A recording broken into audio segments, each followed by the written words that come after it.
El camino del Calvario de Roy Hession. Capítulo 1. El quebrantamiento. Queremos ser muy sencillos al hablar de avivamiento. Avivamiento es nada más y nada menos que la vida de nuestro Señor Jesús derramada en los corazones humanos, quien es siempre victorioso y por lo cual en el cielo le están alabando sin cesar. Nosotros podemos vivir experiencias, ya sea de fracaso o de aridez espiritual, pero Él nunca es derrotado y su poder no tiene límites. Solo necesitamos tener una buena relación con Él para ver su poder demostrado en nuestros corazones, en nuestras vidas y en nuestro servicio. Así su vida victoriosa nos llenará y se desbordará sobre nosotros. Esto es en esencia lo que quiere decir avivamiento. Si queremos tener una buena relación con Jesús, lo primero que tenemos que aprender es a dejar que nuestra voluntad sea quebrantada y sometida a la suya. El principio de avivamiento es el quebrantamiento. Es doloroso y humillante, pero es la única manera de obtenerlo. Es ser no yo, sino Cristo. Gálatas 2:20. El yo tiene que doblegarse ante Cristo, quien no puede vivir plenamente en nosotros y revelarse a sí mismo por medio nuestro hasta que ese yo duro y soberbio, que se justifica, que quiere hacer siempre su voluntad, que reclama sus derechos y busca su propia gloria, al fin baja la cabeza ante la voluntad de Dios, admite su error, rinde su voluntad a la de Él, entregando sus derechos y despojándose de su propia gloria para que el Señor Jesucristo lo tenga todo y sea el todo. En otras palabras, es el hecho de morir al yo y al deseo de poseerlo todo para sí mismo. Mirando con toda honestidad nuestras vidas cristianas, podemos ver cuánto hay de este yo en cada uno de nosotros. Muchas veces es el yo el que trata de vivir la vida cristiana. El solo hecho de que usemos la palabra tratar de indica que es el yo el responsable.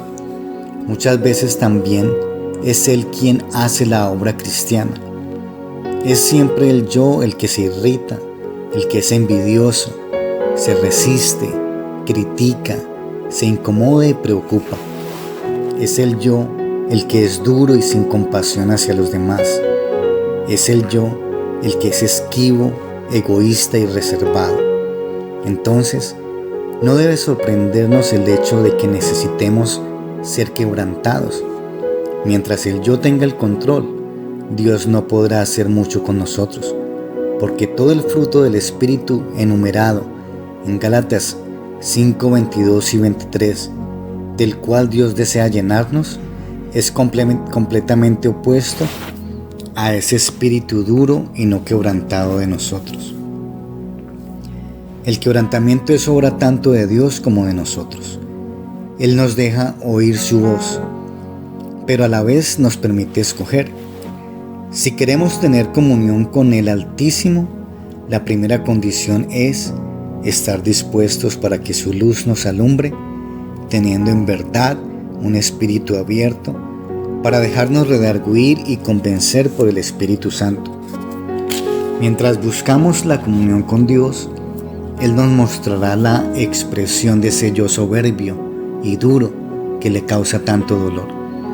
Es entonces cuando debemos decidir o endurecer la cerviz rehusando arrepentirnos o inclinar la cabeza y decir, sí Señor. Ser quebrantado cada día es sencillamente la humilde respuesta a la continua acusación de Dios, cuyo resultado es quebrantamiento continuo.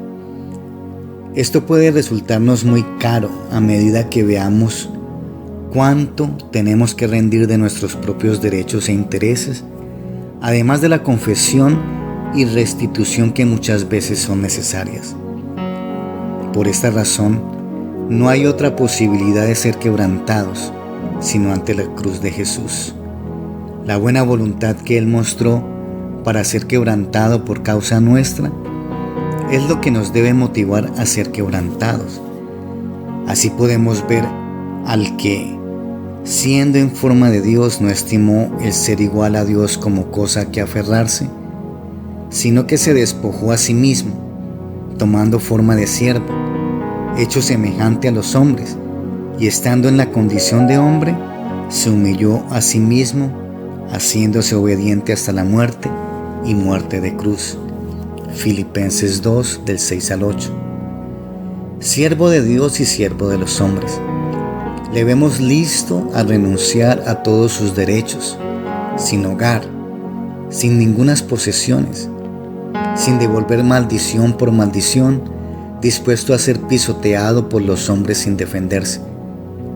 Pero sobre todo, le vemos quebrantado, dirigiéndose humildemente hacia el Calvario para ser la víctima sacrificial de los hombres, llevando los pecados en su cuerpo sobre el madero.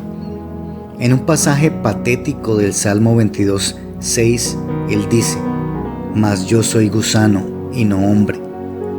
Los que han estado en tierras tropicales dicen que hay una gran diferencia entre el proceder del gusano y la serpiente al ser atacados.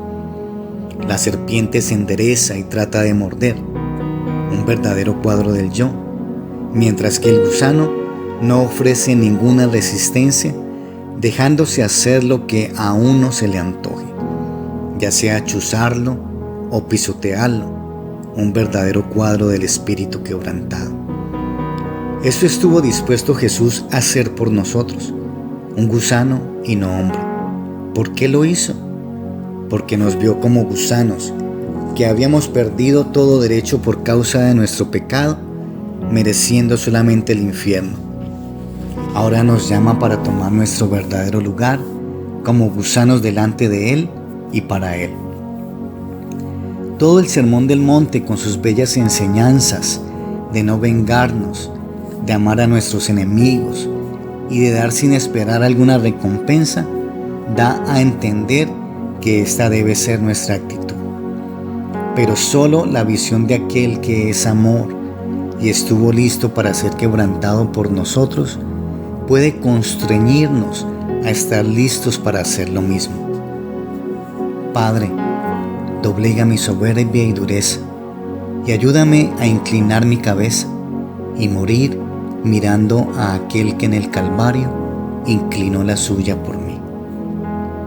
Pero al morir al yo, no es algo que hacemos una vez para siempre.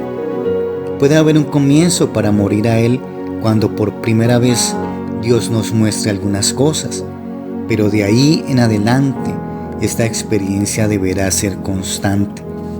Solo así podrá el Señor ser manifestado continuamente en nosotros. 2 Corintios 4:10. Siempre tendremos la libertad de escoger en 1000 maneras, pero al morir al yo ningún plan, tiempo, dinero o placer nos pertenece. Significa también una permanente entrega de nuestro ser a los que nos rodean. Nuestra entrega a Dios se mide por nuestra entrega a los demás. Cada persona que trata de dejarnos y humillarnos es el instrumento que Dios usa para quebrantarnos con el fin de que haya un canal más hondo para la vida de Cristo. La única vida que agrada a Dios y que puede ser victoriosa es la vida de Cristo, de ninguna manera la nuestra, no importa cuánto nos esforcemos para agradarle. Mientras nuestra vida esté centrada en el yo, lo cual es totalmente opuesto a Él, nunca podremos reflejar su vida en nosotros, a menos que estemos preparados por Dios para morir constantemente y decidir hacer siempre su voluntad divina.